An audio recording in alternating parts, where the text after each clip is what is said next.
I discovered that my cheating wife was secretly attending parties. For months, while I was working late and worrying about the future, she was busy living a double life. She smiled innocently as she kissed me before leaving to meet her friends or for a night of work. Little did I know that these encounters were the perfect cover for fun I never suspected. At first, it all seemed like a phase, a small change in behavior that I attributed to everyday stress. She was more distant, sometimes lost in her thoughts, but then she acted as if everything was normal. It's just in your head, I told myself.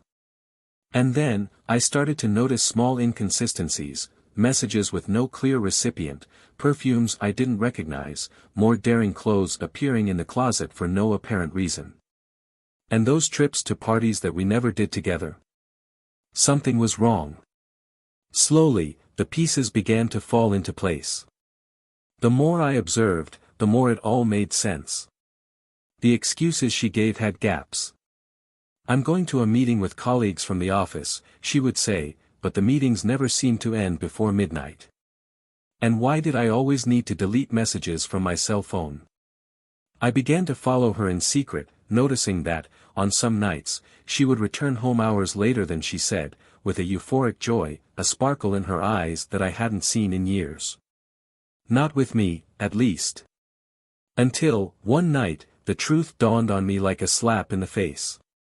I needed to know how far this went, how far she had allowed herself to go.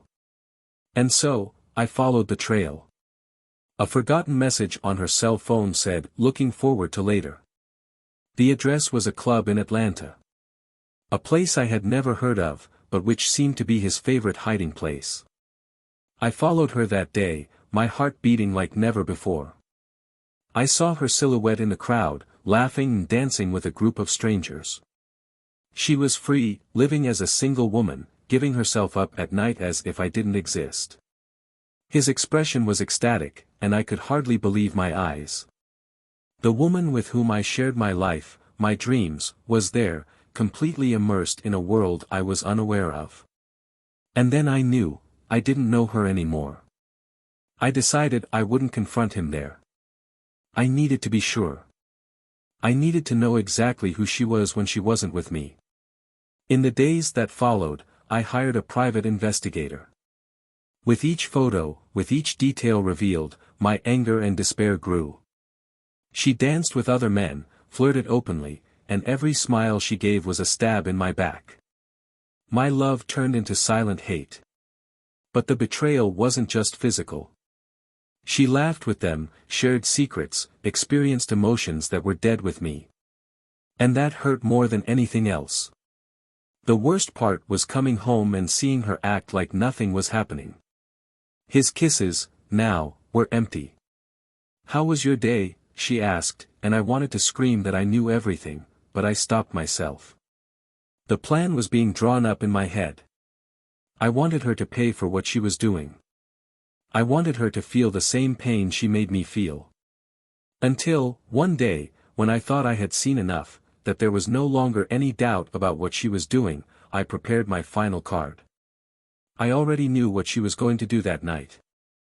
"I'm going to a work party, honey," she said with that cynical smile I now knew well. Little did she know that that would be her last excuse, the last time she would lie in front of me. As soon as she left the house, I went to our office. I pulled out the divorce paperwork I had prepared in secret. I called the lawyer, everything was ready.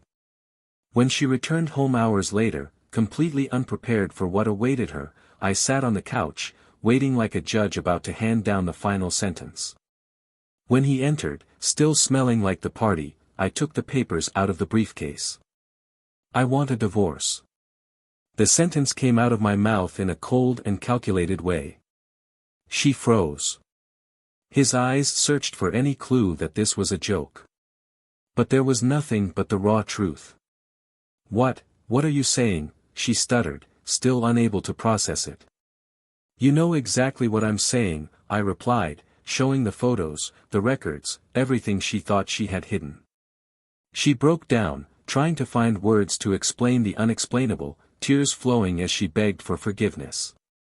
"It was just a mistake," it wasn't what you think," she stammered, desperate. But I didn't want to hear anything anymore. His voice seemed distant, an echo of what our love once was. I had already made my decision. All that pain, all that agony, converged into this moment. There was no going back. I wouldn't be the man who would ignore such a betrayal, who would pretend that nothing had happened. "I want you out of this house, out of my life," I said, each word firmer than the last.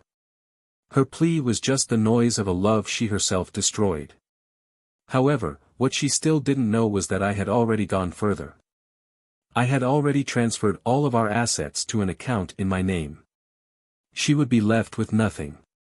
And there, in the silence of that night, as I watched her realize that she was going to lose everything, her comfort, her money, her stability, I finally felt something other than anger, a sense of justice.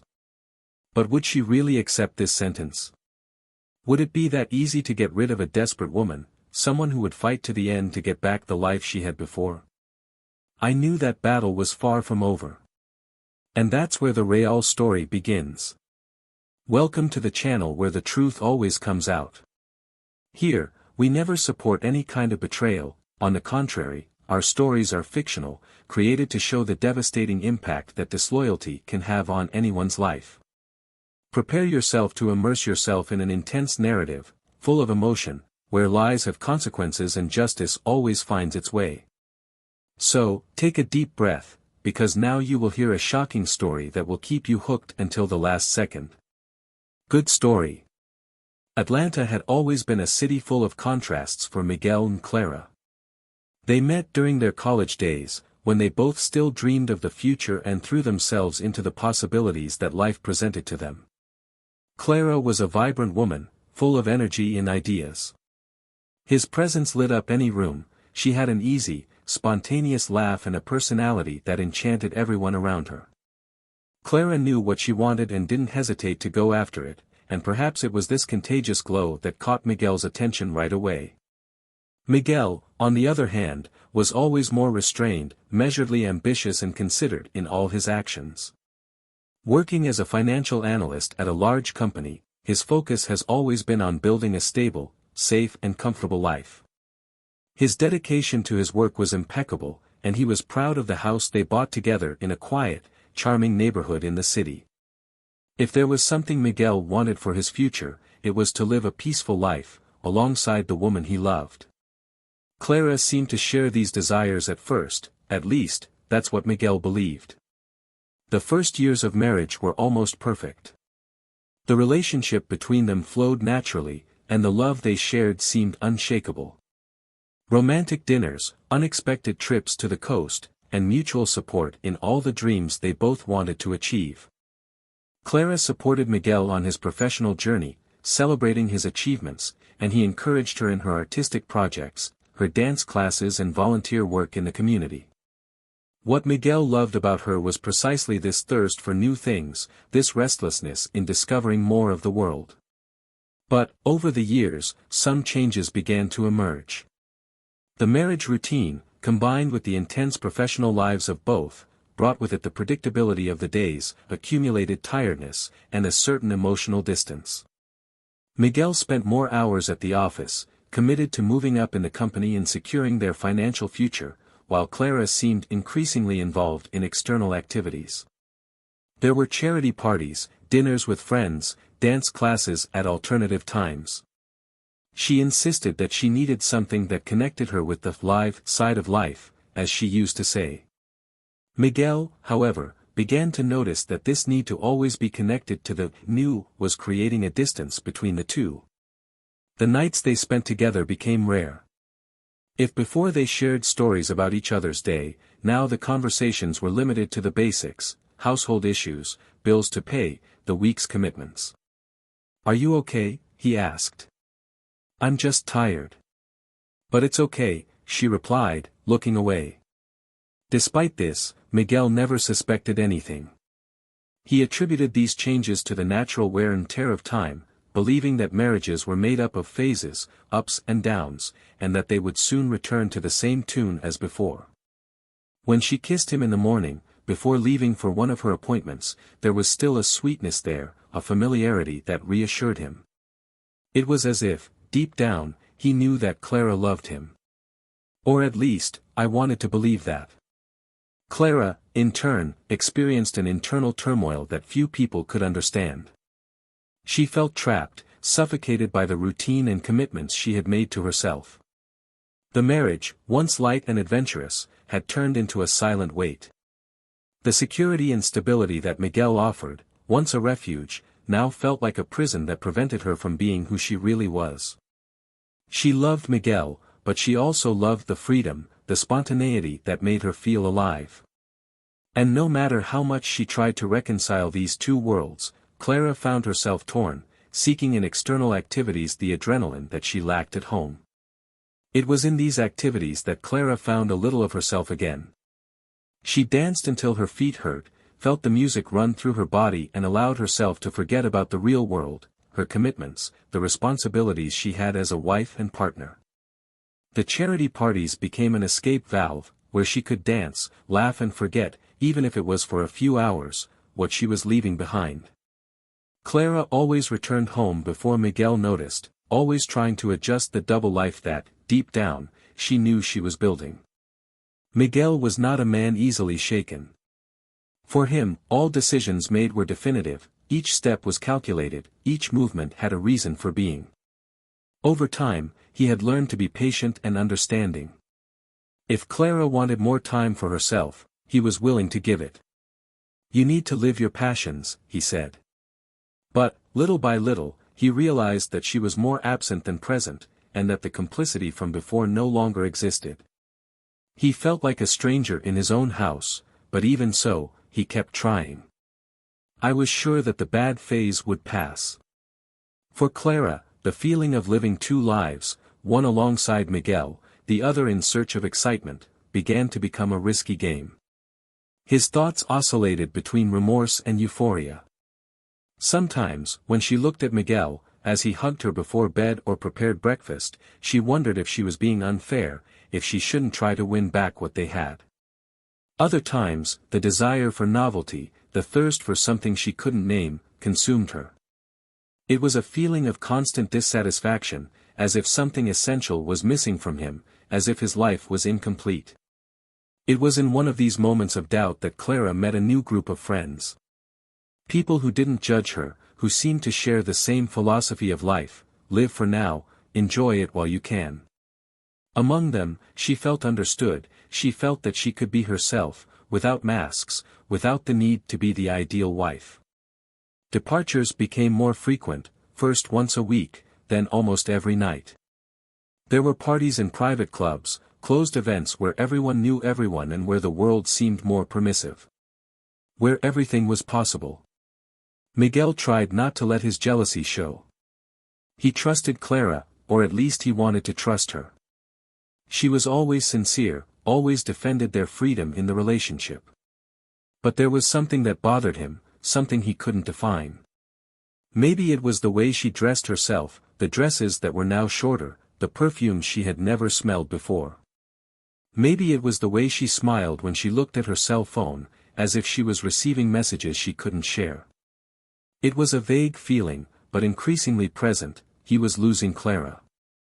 The feeling of loss grew inside Miguel like a storm cloud, but he didn't know what to do with it. He tried to talk to Clara, tried to get closer. She said she needed time, that she was trying to discover who she was after so many years. "I love you," she said, whenever he showed concern. But the words came out too quickly, as if they needed to fill a void that not even she understood. The distance between the two grew every day, like an abyss that, the more they tried to get closer, the more it seemed to widen. Miguel clung to what was left of the marriage, trying to relive moments that no longer existed. Clara let herself be carried away by the flow, going further and further away from the reality that Miguel tried to maintain. And so, life went on, in constant tension, in silent waiting for the moment when everything would fall apart. And that moment was coming. Getting closer and closer. The days continued like a silent storm for Miguel. He was increasingly aware that something was out of place, but it was difficult to tell whether it was the routine of the marriage or Clara's change that was suffocating him. Their life, which once seemed like a smooth, flowing current, was now a sequence of disconnected moments, where he tried to find clues, reasons to hold on to the idea that everything would be okay. He felt like a stranger in his own home, surrounded by secrets and whispers. Clara's every gesture, every sudden exit, was a new stab of uncertainty. The pressure at work was also beginning to affect him. At the office, his colleagues noticed that Miguel was distracted, making mistakes in small details that would never have escaped his attention before. He tried to stay focused, but the image of Clara, dressed to go out, the smile she showed when looking at her cell phone, echoed in his mind. He wondered what she was looking for so much outside the house, what could be missing there, in the life he had built for the two of them. It was one morning that Miguel realized he could no longer ignore it. Clara left earlier than usual, wearing a new dress, adjusting her hair in the mirror before saying goodbye. "Don't wait up for me," she said, kissing him quickly, already with one foot out the door. The phrase seemed harmless, but the eagerness with which she uttered it revealed more than she intended. And for the first time, he didn't let it go. That night, he decided to wait. And Clara didn't come back. The minutes turned into hours, and Miguel was at an impasse. He wanted to believe that everything was fine, that she was just having fun, but the silence in the house seemed suffocating, the walls seemed to close in around him. He tried calling, but the calls went straight to voicemail. Unanswered messages. On the cell phone screen, the clock showed 3:23 a.m. when he finally heard the sound of the key turning in the door. Clara stumbled in, barefoot, with her heel dangling from her hand and her mascara running. She laughed when she saw him on the couch, trying to hide her nervousness with some excuse. "Love, what a scare. I didn't see you there," she tried to say, but her voice sounded slurred, without conviction. Miguel smelled alcohol and something else, a perfume that wasn't hers. She walked past him as if nothing was wrong, went up the stairs and entered the room, leaving Miguel alone, with a hole in his chest and a bitter certainty, something was happening. From that night onwards, he began to put the pieces together. She spent more time away from home, increasingly disconnected from any effort to maintain appearances. Miguel, in turn, began to follow in his footsteps, discreetly, without letting himself be noticed.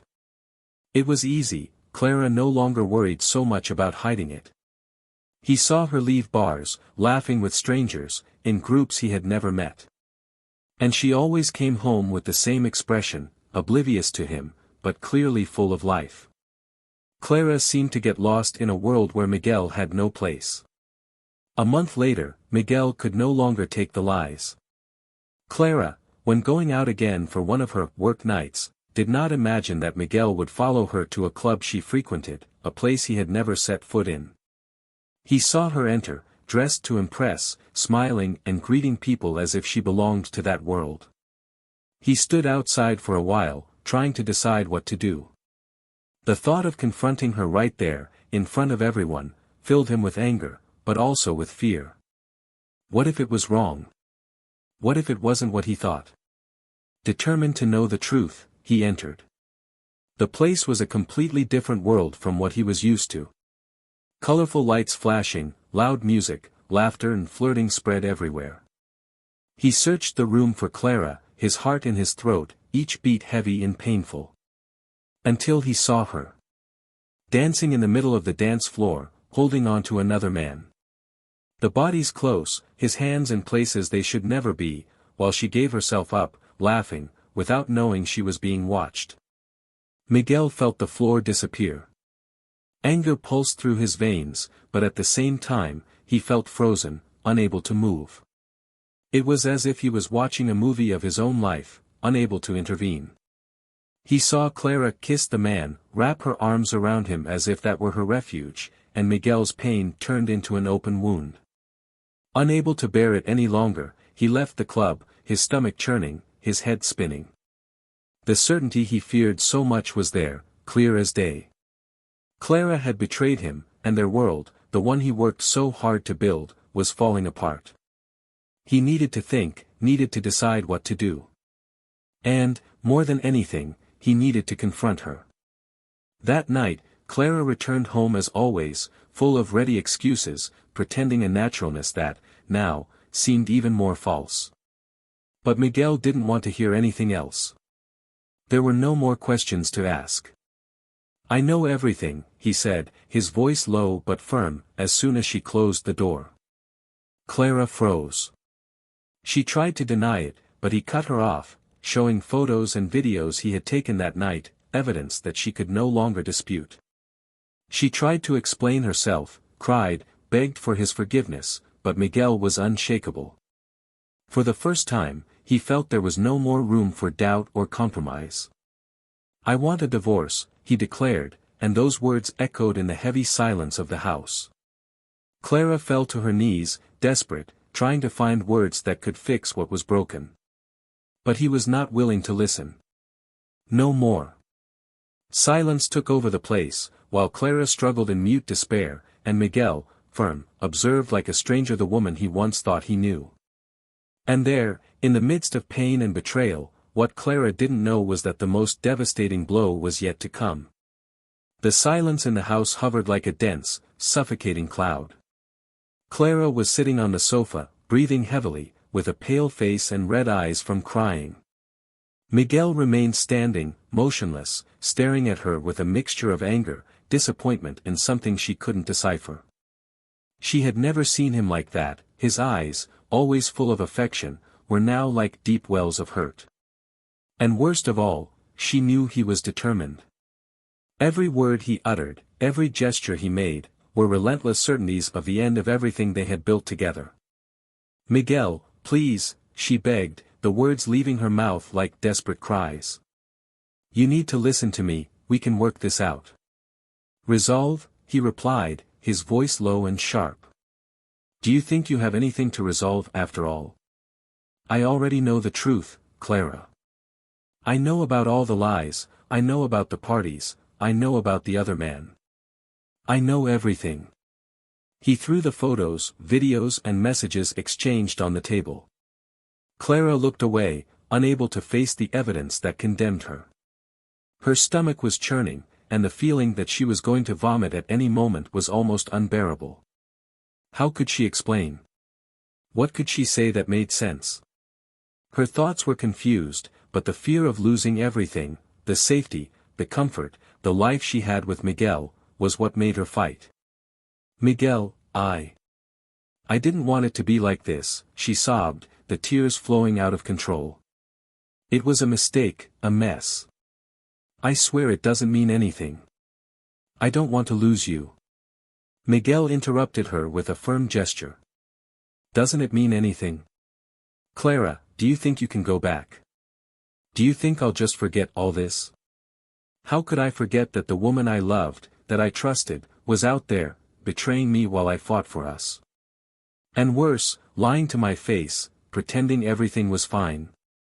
His voice shook with anger, but there was also a deep sadness there, a sadness that Clara never imagined she would make him feel. Miguel seemed more like a stranger now, a broken man, trying to pick up the pieces of something that could never be restored. Clara tried to get closer, holding Miguel's hands tightly, as if she could stop him from moving away forever. But he pulled away brutally, as if her touch burned him. "Don't touch me," he shouted, the words echoing off the walls of the room. "I don't want to hear anything anymore. For me, it's over. And I'll make sure you feel what I felt. I will make you pay for every minute of lying, for every night you went behind my back." She didn't know what he meant by that. What else could he do? Miguel had never been a violent man, he had never raised his voice like that. Fear began to rise in her chest, a feeling that something much worse was about to happen. "What are you going to do, Miguel? Please talk to me, we can fix this." The plea in her voice was heartbreaking, but Miguel didn't seem willing to give in. He was determined, and Clara knew that this was a battle she could not win. "Fix it?" Miguel said, letting out a bitter laugh. "This has been broken for a long time, Clara. And I won't be the fool who tries to put the pieces together. You destroyed our life, our trust. And now, I will destroy yours. He turned around, picking up the envelope with the divorce documents he had prepared. You will sign this, he ordered, throwing the papers in front of her. And I will take everything from you. Everything I can. You don't deserve anything I built. While you were out there having fun, I was working to give us a life. Now, I'm going to make sure you don't have that life anymore. Clara took the papers with trembling hands, her heart beating wildly. She couldn't think clearly, she couldn't believe this was happening. Please. Miguel, think about our lives, think about everything we've been through together, but he no longer had compassion.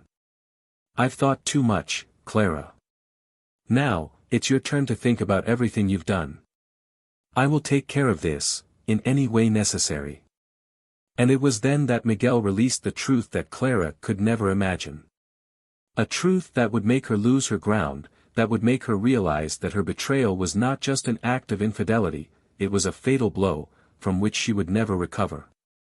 While you were out there, Miguel began, his voice now as cold as ice, I was working. I was transferring all of our assets into an account in my name. I consulted my lawyer, I did everything within the law. Do you think you'll come out of this with anything? No, Clara. You won't have anything. I took all precautions. You are alone now. Clara turned pale, her mouth dry, as his words echoed in her mind. She tried to speak, but no words could come out. You can't do this, she stammered, her voice cracking. But Miguel just smiled, a bitter smile, of someone who finally feels vindicated. I can, yes. And I already did. The penny started to drop for Clara. She never imagined Miguel would be capable of something like this. She always considered him calm, sensible, someone who would act with reason and consideration. But here he was, willing to make her feel the pain he had felt. And maybe he was right. Maybe, deep down, she deserved it all. But despair dominated her, and the idea of losing everything, not just Miguel, but also her financial security, her comfort, her stability, was unbearable. I love you, Miguel, please, she begged, tears streaming down her face, her voice breaking. But he had already made up his mind. Love is over, Clara. There is no more love here. There is only what you did. And you're going to have to live with that. He turned and went to the bedroom, leaving Clara alone in the living room, with the envelope of divorce papers in her hands and the weight of a cruel reality that she never imagined facing. She was broken, desolate, watching her world crumble before her eyes. And in that moment, she knew there was nothing more she could do. Everything was lost. As Miguel climbed the stairs, his heart felt heavy. He wondered how he had gotten to this point, how his life had turned into a series of lies and betrayals. But as much as it hurt, he knew there was no other way out. I couldn't forgive, I couldn't forget. And, in that silence in the house, all that remained was the certainty that the past could never be fixed. Clara, now alone, looked at the divorce papers, feeling reality closing in around her. She had thrown everything away, the love, the trust, the future they could have had together. And now, the only thing left was emptiness. She had nothing left. Miguel went downstairs the next morning, feeling lighter, but at the same time carrying a sadness that seemed to have no end. Clara was still in the living room, sitting on the floor, with the divorce papers scattered around her. His gaze was lost, empty, as if he were trying to wake up from a nightmare from which there was no escape. The night had been long for both of them. He spent hours awake, thinking about the decision he had made, trying to find some solace in what he considered the only possible answer to her betrayal. And she, in turn, hadn't slept, staring at the ceiling and crying in silence, feeling the weight of loneliness settle in. Clara tried to talk to Miguel when he approached, but she didn't know what to say. All the words seemed superfluous, empty, unable to erase the pain she had caused. He, on the other hand, was ready to act. Eyes fixed on the divorce documents, he said with calculated coolness, "You have until the end of the day to sign these papers. If you don't do this, the consequences will be even worse." Those words fell like a final sentence. Clara knew she had no choice. Miguel wasn't bluffing, she saw on his face the firm decision, the desire to break with everything that connected them. She remembered the memories, the moments they spent together, the dreams they built side by side. But now, everything seemed distant, as if it were part of a life that no longer existed. And guilt weighed like an anchor on his heart. Miguel left for work, and the door closed behind him with a dry click, echoing through the emptiness of the house. Clara stood there, alone, not knowing what to do. As much as she wanted to run after him, beg for one last chance, she knew it would be useless. He was determined to rip her out of his life, to leave behind all the pain and hurt she had caused. She was alone, with nowhere to go or anything to do. She looked around, seeing what she was about to lose, the home she loved, the furniture they picked out together, the travel photos they had taken side by side. It was a life that, little by little, she destroyed with her own hands. And now, there was nothing left but the shadow of what was once a happy marriage. As Miguel drove to the office, his mind couldn't focus on work. Clara's words still echoed in his head, and he wondered, for the first time, if he had been too harsh. He knew that her betrayal was unforgivable, but he also knew that he was destroying not only Clara's life, but his own. What would he do with all the emptiness that would be left behind when she left for good? At work, his colleagues tried to talk to him, but Miguel could barely respond. His mind was fixed on the house, on Clara, on the decision he needed to make.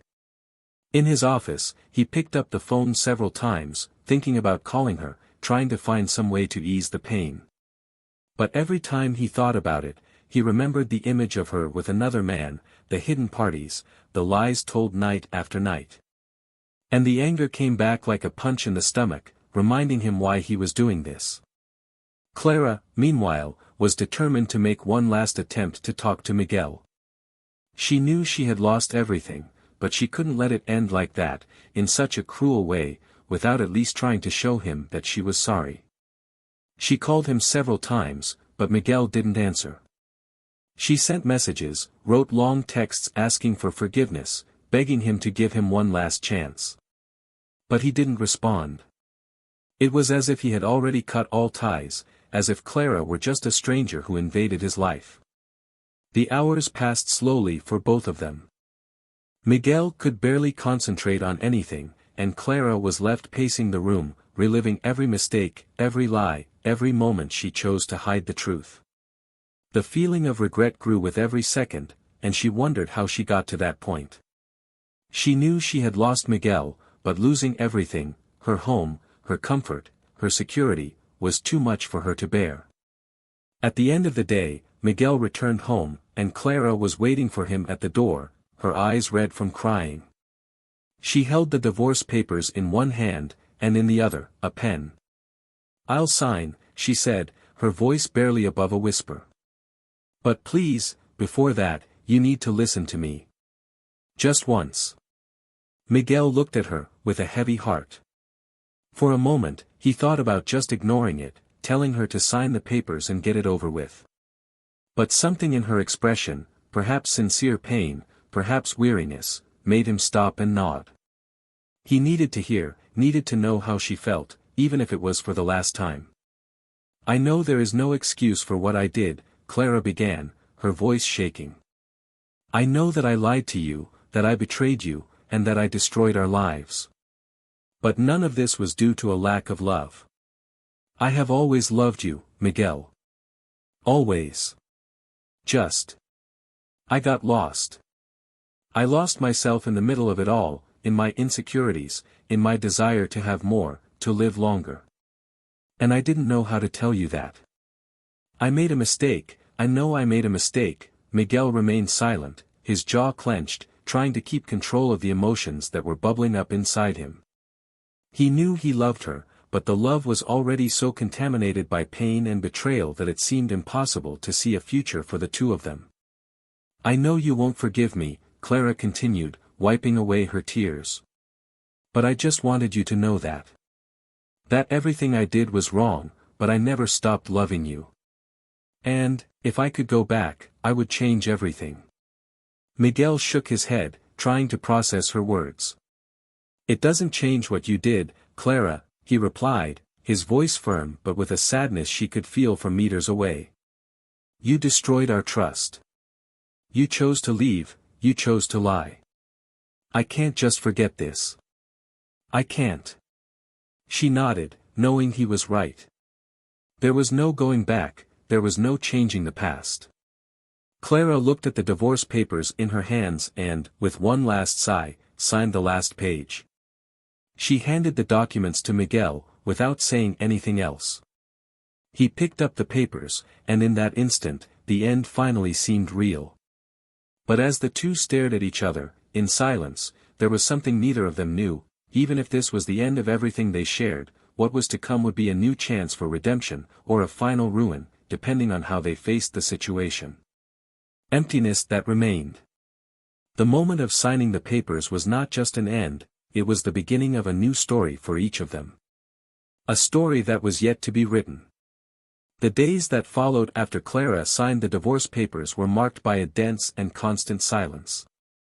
Miguel and Clara began to live like strangers in the same house, avoiding each other in the hallways as much as possible, in silence as they shared a space that no longer felt like theirs.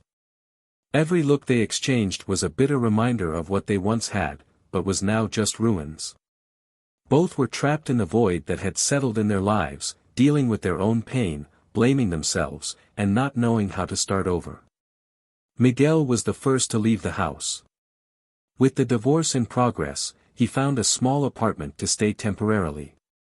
A place that had nothing of the two of them, no trace of the life they once shared. He felt the relief of finally leaving Clara's presence behind, but along with this relief came the loneliness of facing his own destroyed life. Miguel's days were a sequence of trips to work and empty nights in the apartment. He tried, in vain, to distract himself with friends, to immerse himself in work, but nothing seemed to fill the void that Clara's betrayal left. It was on one of these lonely nights that Miguel received an unexpected call.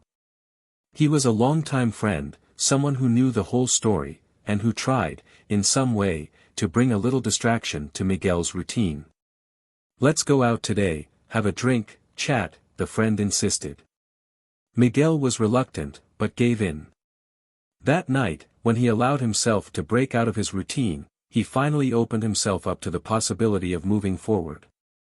As they drank and laughed, Miguel felt a weight beginning to lift.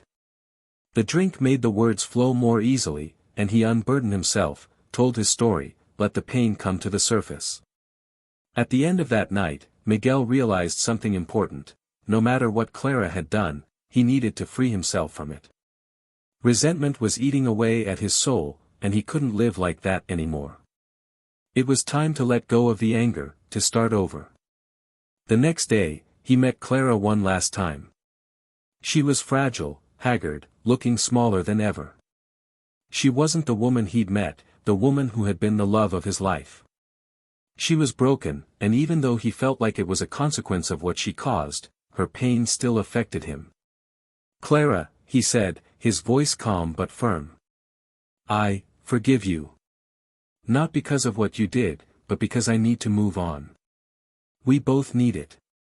So let's put this behind us once and for all.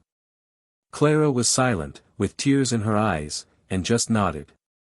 She knew this was the end. But he also knew that Miguel's forgiveness didn't mean a second chance. It was, in fact, a farewell. A closure to everything they have experienced, a last act of compassion. The divorce was completed without major complications, but Clara lost much more than Miguel. She left the house they lived in together, moving to a small apartment in a distant neighborhood. Her comfortable life was gone, and she was forced to start over from scratch. Her friends moved away, the parties became distant memories, and she was forced to face the consequences of her choices. Every day was a reminder of betrayal, of what she lost by not appreciating what she had. Regret was always present, and the feeling that she could have chosen differently tormented her. Months later, Clara signed up for a group therapy program. She felt like she needed to understand herself, needed to find a way to leave the past behind and start rebuilding herself. The journey would be long, painful, but it was the only path she could see. Clara didn't seek redemption, as she knew she couldn't fix everything she did. But she wanted to at least find peace. Meanwhile, Miguel moved on. He started going out more, meeting new people, and slowly began to realize that life went on, even after the betrayal he suffered. One afternoon, while meeting a group of friends in a park, he met someone new. A smiling woman, who knew nothing about his past, who didn't judge him, and who brought new light to Miguel's life. They talked for hours, and, for the first time in a long time, Miguel felt light, he felt happy. He didn't know what the future held, but he knew he was ready to start again. And, most importantly, he knew he wouldn't let the past define who he was. Miguel had finally found what he was looking for, freedom, not just from Clara, but from all the pain she brought into his life. He found, in forgiveness and acceptance, a way to move forward and eventually find happiness again. Life would never be the same again for Miguel or Clara, but they both followed different paths. Miguel, stronger, wiser, ready for a new love, and Clara, in search of understanding and redemption. They were now just chapters in a story that had ended, but that had taught each of them profound lessons about love, loss, and the importance of appreciating what you have before it's too late. And so this story ends. A story that, above all, shows how our actions have consequences, how betrayal can destroy not only the betrayed, but the betrayer, and how, even in the face of the greatest pain, it is possible to find a new path. So, what did you think of this story? Leave your comment and your opinion. And subscribe to the channel for more impactful stories like this, because there is always much more to come. And remember, betrayal is not something we support, it destroys lives and leaves scars that are never erased. Until next time.